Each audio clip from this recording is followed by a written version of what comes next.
So I decided after yesterday that instead of posting like 95 30-second videos of my story, that I would just film maybe a 10-minute video and post it on my wall of Instagram, of me quickly discussing some 90s horror movies that I find incredibly underrated. I was really surprised with how many private messages I received, like over 2025, of people suggesting different titles. And first of all, thanks for watching. Awesome. And second of all, I agree. I do agree. I feel as though the 1990s really get a bad rep. Obviously, it followed the 1980s where slasher movies became a huge thing. It was like the horror boom, you know. Video stores were just beginning to get really huge, so you could, rent these movies and enjoy them in the comfort of your own home. And a lot of these films, instead of getting, these big budget theatrical releases, a lot of them were on a smaller scale and made to be direct to video. So obviously the 1980s, they cranked out, a lot of classics. Some were good, some weren't so good, but like I said, a lot of great sequels, and the birth of two of the biggest horror villains, Freddy and Jason, became known. So the 1980s were known for a lot of elaborate practical effects, and a lot of really great sequels and movies were made for the horror category. And then the 90s came, and a lot of people say that's kind of when horror, especially slashers, kind of lost their edge. Yes, there were a lot of shitty movies made. And then they said that, Silence of the Lambs isn't a horror movie, it's a psychological thriller. Bullshit. That's a fucking horror movie. And then they said that, Scream was kind of the one that breathed new life into the horror, categories for the 90s, and they became sleek and slick, like movies like I Know What You Did Last Summer, Urban Legends, films like that. I agree. I completely agree. Those movies were really big, especially growing up in the 90s. I even dressed up as Ghostface for Halloween one year as my sister. Our mother was cool enough to take us to theaters to see Scream 2 and 3. Those movies were huge, and I loved them, and I still think they deserve all the respect they get. But what I'm going to quickly do is I'm going to go through, maybe I have 15 VHS tapes, and I'm going to quickly go through them and just kind of talk about maybe lesser known movies. Some of them are well known, some of them not so much. And I want to hear what you guys think. Obviously, I don't own everything on tape, and I might be forgetting some, so if I do, definitely drop me a comment or a message and let me know. Let me know if you agree with some of my picks. If you haven't heard of some of these, definitely check them out. My friend Mike had never heard of Skinner, and he watched it for the first time last night, and he seemed to really enjoy it. So if I can recommend any Ted Raimi movie and somebody goes and watch it, my job here is done. So there may be some spoilers. I'm going to try to quickly go through each tape and not take too long, so definitely spoilers ahead, beware. I won't try to get too much into them, but definitely these are some movies that I feel don't get the credit that they deserve, and definitely are a prime example that the 1990s actually was a great decade for horror. So my first movie is Hellraiser 3, Hell on Earth. It was directed by Anthony Hickox, who directed Waxwork and Warlock 2 Armageddon. He is a fantastic director. He has made some really, really great movies. I actually have another movie of his in this pile. Hellraiser 3, in my eyes, is really the last truly good movie in the franchise. In my eyes, there's one Hellbound Hellraiser 2, and then there's Hellraiser 3, Hell on Earth. We get to see some really cool Cenobite designs, more backstory of Pinhead, and there's just a really, really good abundance of great effects. And also, if you can spot a cameo by Zach Galligan in the Club Massacre, you get yourself a Stanley Nickel or a Dwight Schrute-Buck. But Hellraiser 3, I find this to be one of the best movies out there. I know I didn't grab it, but definitely Nightbreed. That goes without really any explanation. That was Clive Barker's sophomore effort after Hellraiser. that movie with the creature designs, the Danny Elfman soundtrack, the cast, the makeup, really, really well done. I have a pretty impressive collection of Nightbreed stuff. I even have Pelican tattooed on me. Huge Oliver Parker fan. He's the man who played Pelican. I really love Nightbreed, and I'm one of the few people that prefer the theatrical version versus the uncut version. I know I'm probably going to get a lot of shit from that, but that ending to the theatrical version is what I'm used to, and I find it 10 times more epic.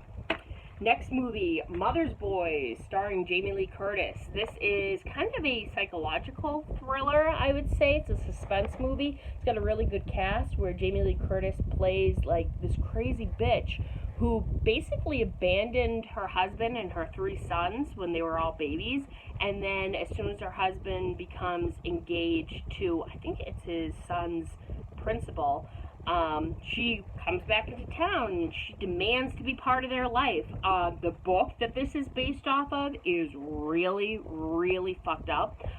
It ends obviously very different. I watched it, the movie, and then I read the book afterwards, and I was stunned. Like, it was definitely, if they had gone that route, I think maybe this movie would be a little more well-known. Definitely very creepy, but Jamie Lee Curtis does a really good job playing crazy. So if you ever are able to catch this movie, Mother's Boys, definitely do it. Speaking of Jamie Lee Curtis, Halloween, 20 years later, H2O. Yet again, in my eyes, there's Halloween 1, Halloween 2. I do love Halloween, Season of the Witch. I do enjoy Halloween 4, but really, I think there's 1, 2, and H2O. I hated the fucking new Halloween movie, and I'm sorry, anybody who did love it. I loved seeing Jamie Lee Curtis come back, but I thought it was one of the worst movies ever made, so when the announcement came that that Halloween movie was going to be delayed, yeah, that sucks, but I kind of just shrugged. This is the real Jamie Lee Curtis, sequel. I think that movie has one of the best openings. Definitely it went along with the whole Scream kind of formula. You have some big names in it. Of course, we have LL Cool J spending half the movie on the phone talking about melon breast and his romance novels that he's writing with his girlfriend. But this movie is very, very well done. Besides the CGI Michael Myers mask, lots of memories watching this with my mother and my sister growing up. It's got a great cast, some really, really cool kills, and this, in my eyes, has one of the best endings ever. It's just so kick-ass. You guys know what I'm talking about. Just that final moment. So cool. So it's probably one of my favorite Halloween movies. Scariest movie. Anytime people are like, what's one of the scariest movies you've ever seen? Definitely top 3 would be Hereditary. Found that movie terrifying. The movie that's, I think it's on Netflix, Last Shift. Thanks to my friend Jeanette, I watched it and shit my pants watching it.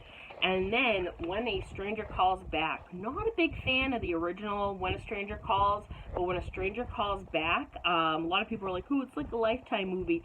To me, this is one of the scariest suspense horror movies ever.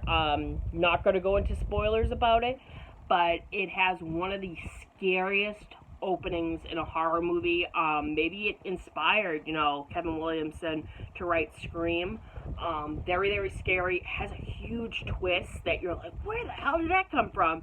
It's very unsettling and very scary. This is a movie that I refuse to watch alone or at night. Terrifying. I talked about this yesterday. Tom Savini's Night of the Living Dead remake. I'm going to probably get shit for this. I'm not a huge fan of the original Night of the Living Dead. I love Dawn of the Dead and Day of the Dead. Those are 2 of my all-time favorite horror movies. Not really crazy about the original, but it is a classic. It was groundbreaking. I respect it for what it is. I will give Savini his due. He made a really great remake. A lot of people thought it was unnecessary. I thought it was cool. Thought it was cool that they did do it in color. I think there's a movie or a setting on a DVD where you can watch it in black and white, which would be cool. I've never done it.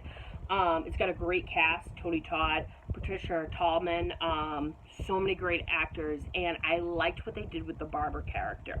It was really, really kick-ass.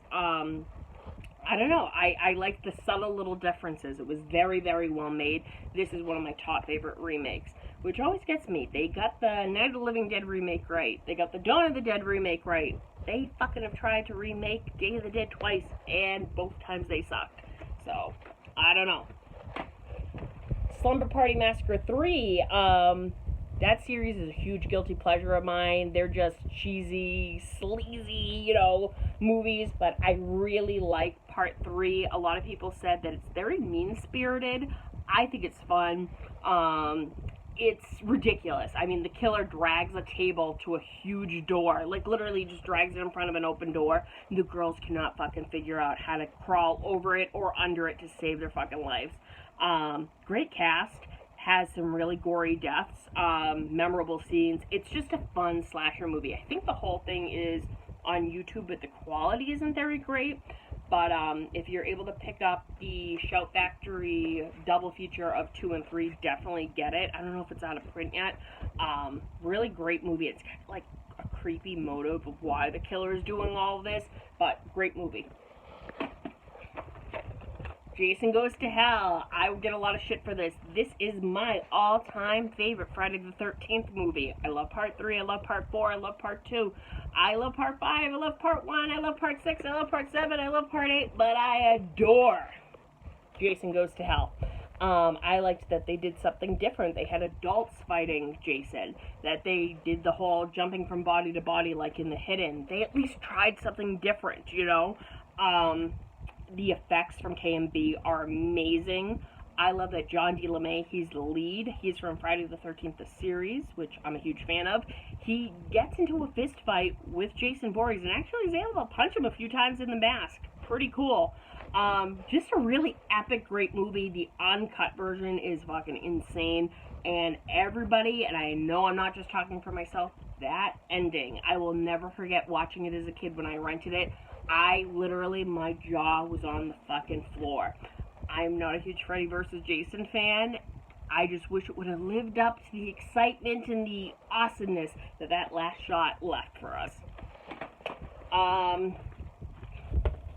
Dead Alive, Peter Jackson. This is old school Peter Jackson. Some of the best effects I have ever seen. Long before Peter Jackson was doing the Lord of the Rings movies. He was from New Zealand and he was doing really, really cool horror movies that were weird and gory. So one of the bloodiest, grossest movies I have ever seen. One of the few movies that have actually physically turned my stomach. A lot of fun with this movie. It's like a black comedy and it's just ridiculous, especially like the last 20 minutes. Wes Craven's People Underneath the Stairs. I always say Craven's work between Elm Street and Scream is highly underrated. Huge, huge fan of Shocker and, People Under the Stairs, Deadly Friend, Serpent of the Rainbow, even though I haven't seen that yet. He cranked out a lot of classics. People Under the Stairs is a really, really great movie. Has Ed and Nadine from Twin Peaks in it. Has that kid from the Mighty Ducks as Fool. Really just over-the-top ridiculousness. I always loved the tagline of this movie. There are certain houses in every neighborhood that adults whisper about and children cross the street to avoid. Really, really a lot of fun, this movie. One of my favorites, Anthony Hitchcock's Waxwork 2 Lost in Time. Zach Galligan actually signed this. I prefer Waxwork 2 over Waxwork 1. Huge, huge fan of both, obviously. This one is just so ridiculous. Zach Galligan said it best once. He said they threw everything but the kitchen sink into this movie, and it's true. So many homages to so many classic films. It's just craziness and ridiculous. I love when they're doing the sword fight and they're jumping through, like, different time vortexes, I don't know, and they're basically in all these different movies and stuff, from Dawn of the Dead to Godzilla. There's even a cameo by Drew Barrymore, which is pretty cool. This movie is so much fun. I love it. Popcorn, this is one of my favorites. I get to thank my friend Jeanette for showing this to me.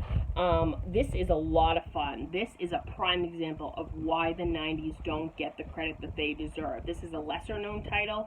It's got a cult following now. Basically, a bunch of film students are throwing a all-night horror movie marathon in an old theater.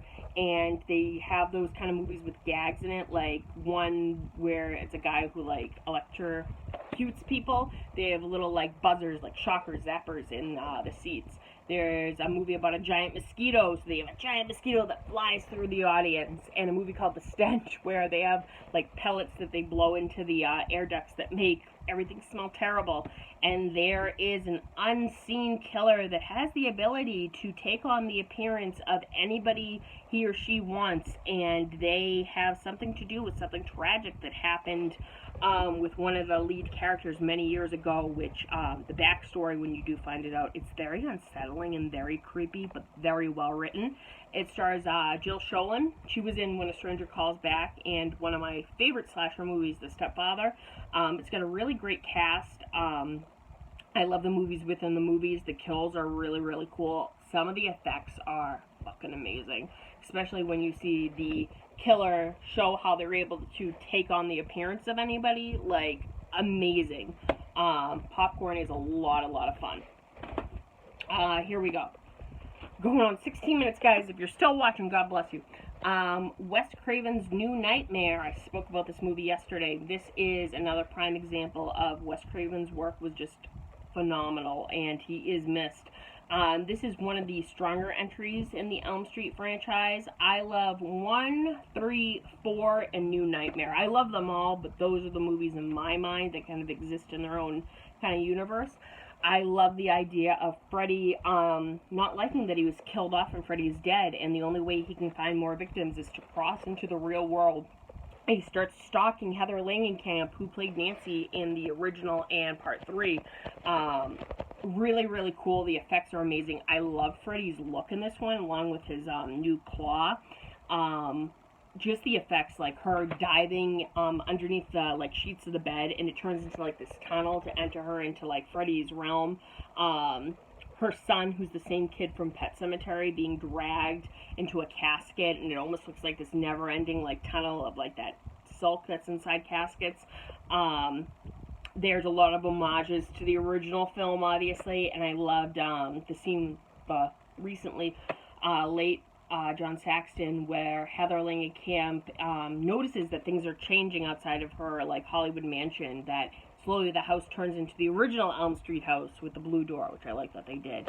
And her going like, "Why are you calling me Nancy, John?" He goes, "Why are you calling me John?" And he's in his police uniform.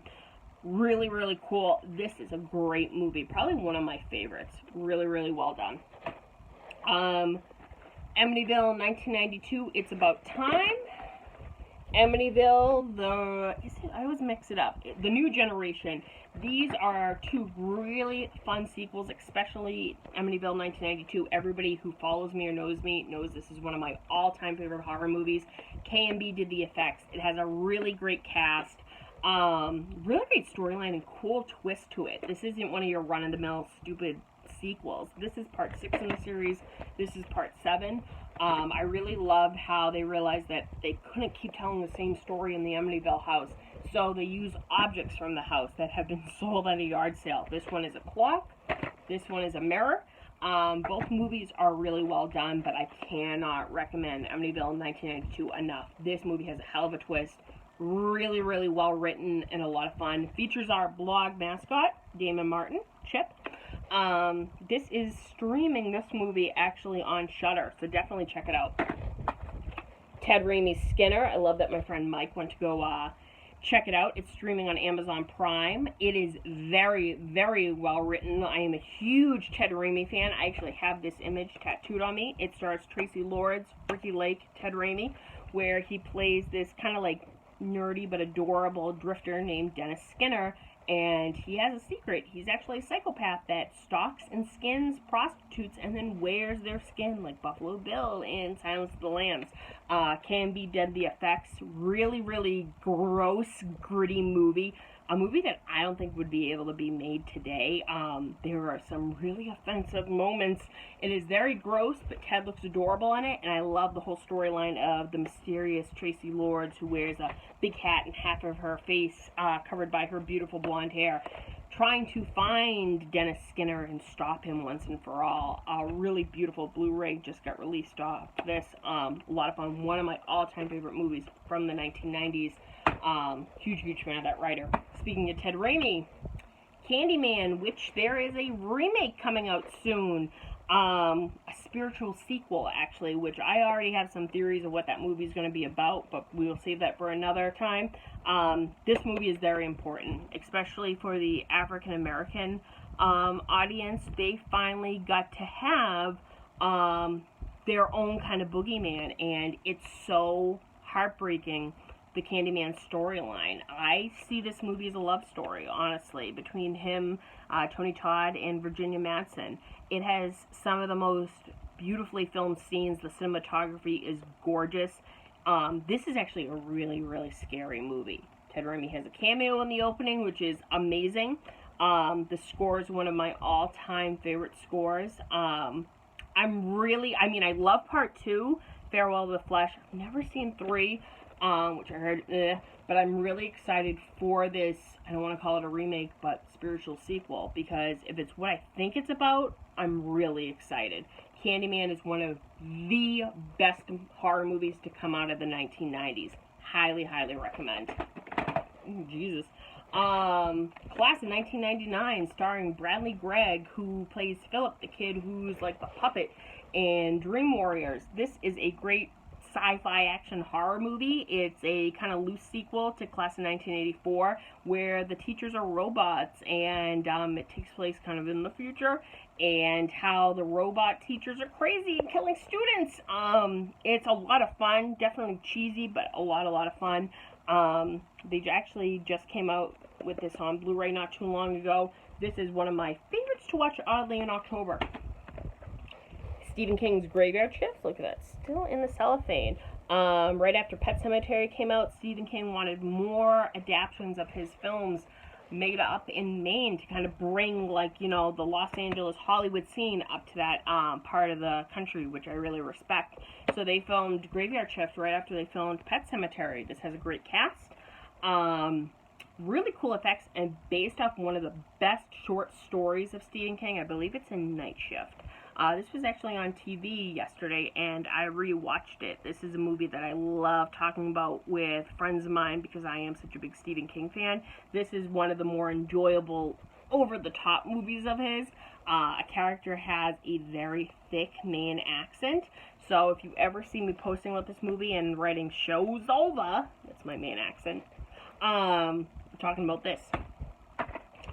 Leatherface, Texas Chainsaw Massacre 3, after Tobe Hooper did Chainsaw 1 and the crazy balls to the walls Chainsaw 2, Jeff Burr ended up taking over for Chainsaw 3, Leatherface. This movie is very underrated. My friend Melissa claims that she saw the unrated version where Viggo Mortensen gets burned to a tree or something.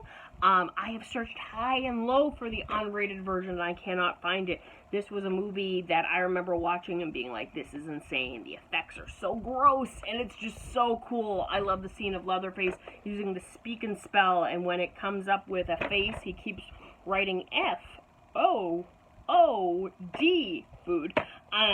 This is a lot of fun and just craziness. It's just so over the top, and really the last good movie in that series.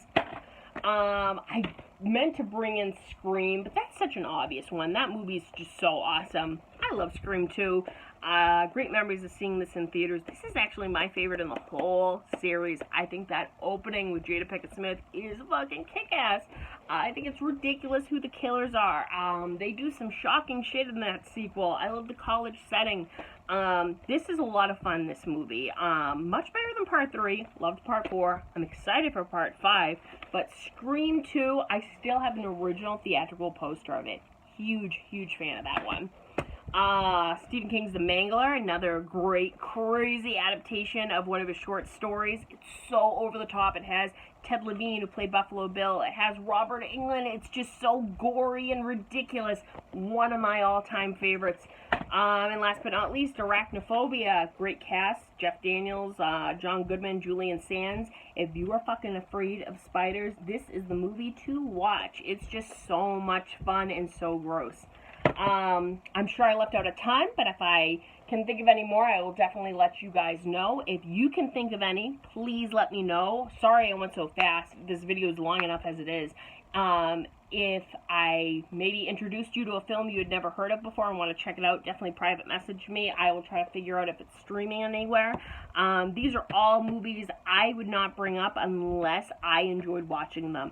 They are all really great movies. They're either well written, they're guilty pleasure movies, they're great effects, they're great cast. 1, 2, 3, 4, 5, 6, 7, 8, 9, 10, 11, 12, 13, 14, 15, 16, 17, 18, 19, 20, 21. I got 21 or 22 titles just alone from the 1990s. You know, some of them are bigger titles, some of them are lesser known titles. They are all really fun movies. The 1990s do not get the credit that they deserve. Such a fun decade. I'm sure I will try to post more maybe about this decade, or maybe pick the 80s or pick slasher movies. But these are all very fun movies that I highly recommend. So definitely drop me a line, DM me, comment me. Let me know what you think about these movies. If I left any out, which ones would you include? So in closing, just thank you guys so much for following, listening, watching. Definitely keep your eyes open for more updates. Hope everybody's staying safe. And definitely, like I said, try to check out some of these movies and give the 1990s the respect they deserve. All right, thank you.